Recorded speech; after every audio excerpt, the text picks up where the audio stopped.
กี้ก็ส่วนมะเกียงนาผ้าแดงส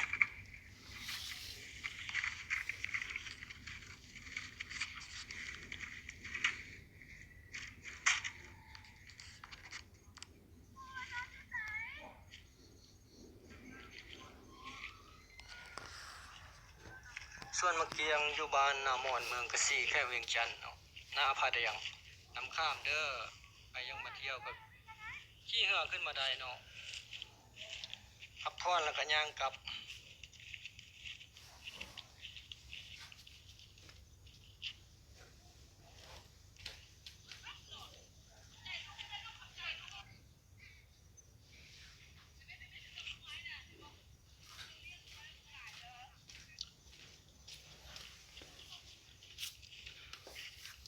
ขอถามแน่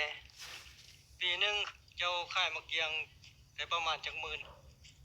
ปีหนึ่งวะปีนี้ได้30 ปลายล้านโอ้ได้30 ปลายล้านกีบต่อปีเนาะ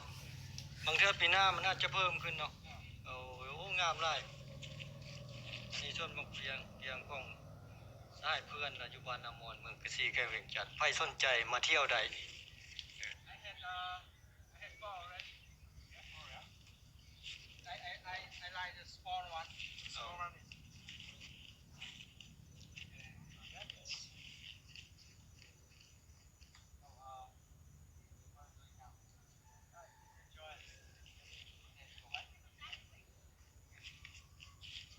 ขึ้นเนาะ วิธีขึ้นเอามะเกียงในเท่ายงกำลังขึ้นเลย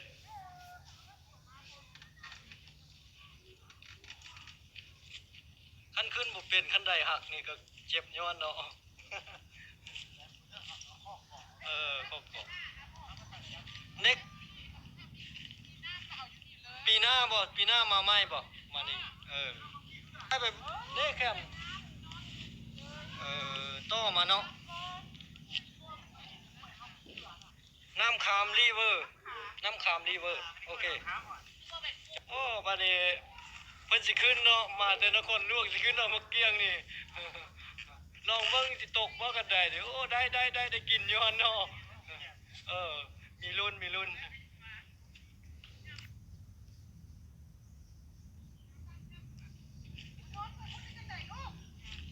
ส่วนมากเพชร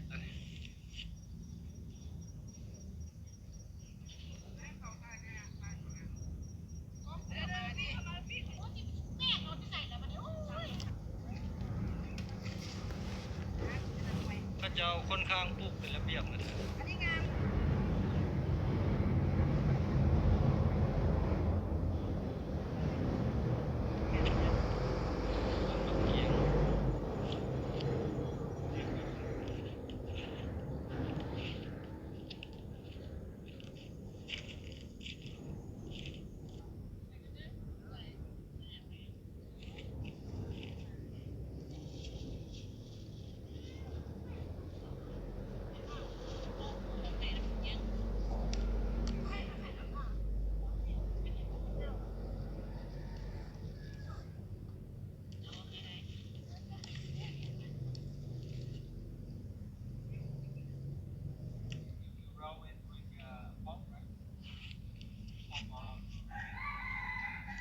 good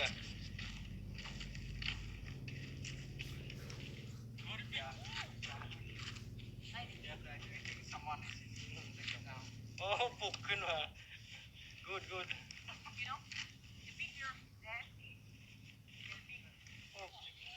big no very big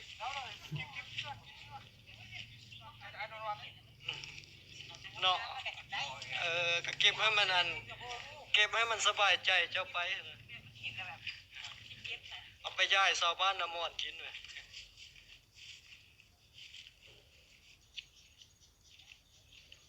ตอนนี้กำลังกลับบ้าน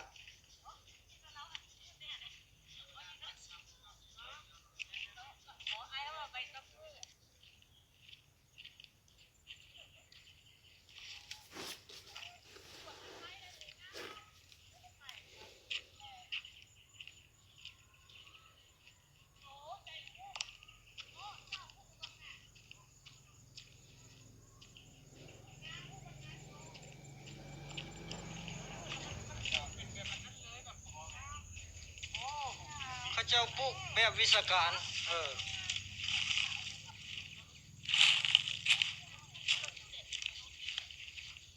พวกเขาเจ้าไว้ต้องมีบนนั่งให้มันละเอียด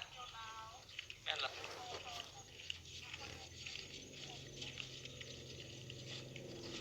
สะอ่อนเนาะครับดี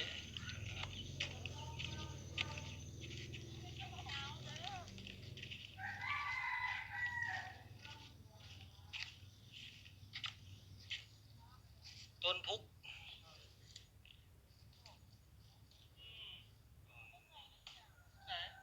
แม่นแล้วตระกูลบอน